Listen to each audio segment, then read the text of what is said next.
अब भक्त के ऊपर कोई संकट आता है तो भक्त जो है किसी और को नहीं पुकारता, वो परमात्मा की शरण में ही जाता है। तो हम क्यों इतनी चिंता करें, क्यों हम इतनी टेंशन लेकर बैठे, क्यों हम इतना स्ट्रेस लें। एटलीस्ट जो हमारे सामने वर्तमान है हम उसको तो ठीक से जी लें। हमारा जो पड़ोसी है वो तो कुछ भी नहीं करता है, फिर भी इतनी उन्नति कर रहा है, और मैं देखो मेरा तो बुरा ही हो रहा है। हम गीता के 18वें अध्याय तक पहुंचते हैं। 18वें अध्याय में पहुंचेंगे, श्लोक नंबर 57-58 को पढ़ेंगे तो हमें समझ आएगा कि संकटों से पार होने का उपाय भगवान क्या बताते हैं।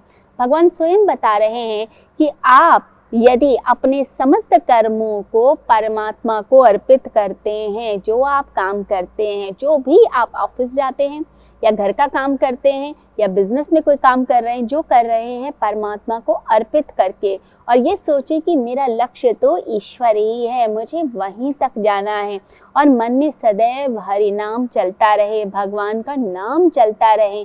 जो उससे जुड़ा रहेगा, उस ईश्वर से जुड़ा रहेगा, उसकी लाइफ में संकट कभी नहीं आ सकता। और जो परमात्मा से नहीं जुड़ता है वो व्यक्ति समाप्त होता है। यहाँ पर बुद्धि योग इस शब्द को भी पकड़ा गया है, बुद्धि योग। अगर बुद्धि योग के बारे में हम समझें तो चैप्टर 2 के अंदर श्लोक नंबर 49 से 51 के बीच में भगवान श्री कृष्ण जो हैं वो बताते हैं बुद्धि की वह क्षमता जिससे प्रकृति और परमात्मा दोनों के बीच में डिफरेंस क्या है, भेद क्या है, इसके बारे में जो है बुद्धि पता जब लगा लेती है वो बुद्धि योग है।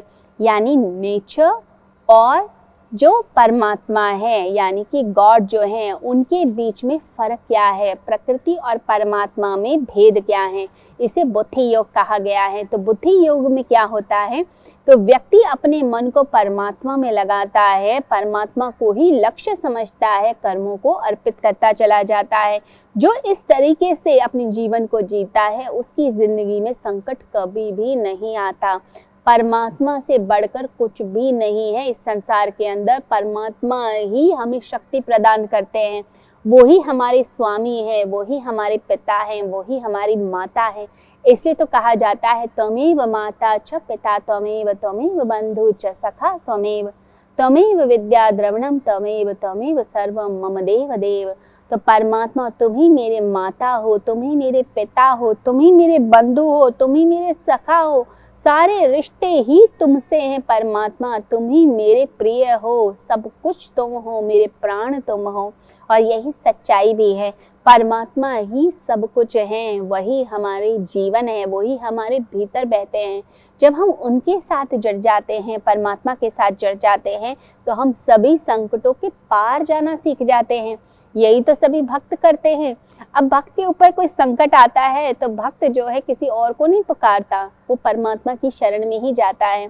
जब पूरी तरह से समर्पण भाव कर देंगे तो वो जो विश्व शक्ति है वो पूरी तरीके से अपना लेगी।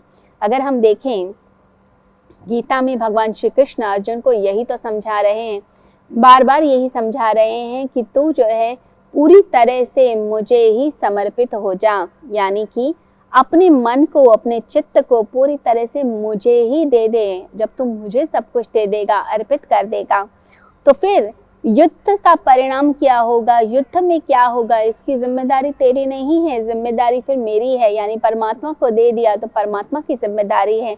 हम सोचते हैं कि न जाने क्या होगा, भविष्य की चिंता करते हैं, भविष्य में क्या होने वाला है कोई भी नहीं जानता, वो तो वो विश्व शक्ति जानती है, परमात्मा जानता है। तो हम क्यों इतनी चिंता करें, क्यों हम इतनी टेंशन लेकर बैठे, क्यों हम इतना स्ट्रेस लें। एटलीस्ट जो हमारे सामने वर्तमान है हम उसको तो ठीक से जी लें, जो भगवान ने हमें दिया है हम उसे ठीक से तो जी लें। लेकिन क्या होता है, व्यक्ति जो होता है वो परमात्मा पर ही डाउट करने लगता है। जब कोई संकट आता है तो हम परमात्मा पर ही डाउट करने लगते हैं। हम तो इतनी भक्ति करते हैं, हम तो इतना ध्यान करते हैं, पूजा करते हैं, गुरु का नाम लेते हैं, पूर्णिमा दर्शन पे जाते हैं, इतने साधना शिविर अटेंड करते हैं। देखो हमारा जो पड़ोसी है वो तो कुछ भी नहीं करता है, फिर भी इतनी उन्नति कर रहा है, और मैं देखो मेरा तो बुरा ही हो रहा है, मेरे ऊपर संकट ही आ रहे हैं, हर कोई व्यक्ति मुझे ही सुनाकर चला जाता है। तो व्यक्ति जो है परमात्मा पर ही डाउट करने लगता है। तो संकट के समय परमात्मा पर डाउट नहीं करना होता, बल्कि संकट के समय तो परमात्मा की और शरण में जाना होता है। यानी ईश्वर ही सब कुछ है मेरे लिए। जो कुछ भी हो रहा है उसी की इच्छा से हो रहा है, और उसी को समर्पित करके जीवन को अगर हम जीना शुरू करते हैं तो हमारी ज़िंदगी में बहार आने लगती है, हमारी ज़िंदगी बदलने लगती है।